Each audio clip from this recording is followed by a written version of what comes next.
மாவீரன் Napoleon அவர் வந்து போர்ல இறக்கல. ஒரு மன அழுத்தத்தினால இறந்தாரு. எப்படி அப்படின்னா, பிரிட்டிஷ் அரசாங்கம் அவரை கைது செய்து ஒரு தனி சிறையில் அடைச்சிட்டாங்க. அந்த தனிமை அவருக்கு மிகுந்த மன அழுத்தத்தை கொடுத்தது. பார்க்க ஒரு சிறையில வந்து அவருடைய உயிர் நண்பர் ஒருத்தர் வர்றாரு. அவர் வந்து ஒரு சதுரங்க அட்டை செஸ் போர்டு அவர்கிட்ட கொடுக்குறாரு. நீங்க இந்த செஸ் விளையாடுங்க, உங்களுக்கு வந்து கொஞ்சம் ரிலாக்ஸா இருக்கும் அப்படின்னு சொல்றாரு. சோ அவர் என்ன பண்றாரு, மாவீரன் நெப்போலியன் அந்த செஸ் போர்டை வாங்கி தூக்கி போட்டுறாரு.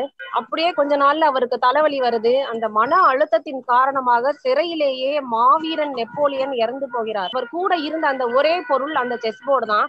அதை எடுத்து ஆராய்ச்சியாளர்கள் ஆராய்ச்சி பண்றப்ப அதனுடைய நடு கட்டத்துல அவருடைய நண்பர் சிறையில இருந்து எப்படி தப்பிச்சு போறது அப்படிங்கிற மேப்பை வந்து போட்டு கொடுத்திருந்தாரு. நெப்போலியன் மன அழுத்தத்தினால அந்த செஸ் போர்டை பார்க்கவே இல்ல. அந்த வழி இருக்கிறதே அவருக்கு தெரியாம இறந்து போகிறார். மாவீரனுக்கே அந்த நிலைமைனா நம்மளை எல்லாம் யோசிச்சு பாருங்க. மன அழுத்தத்தை தவிர்த்து ஆரோக்கியமாக மன மகிழ்ச்சியாக இருக்கும்னு கேட்டுறேன்.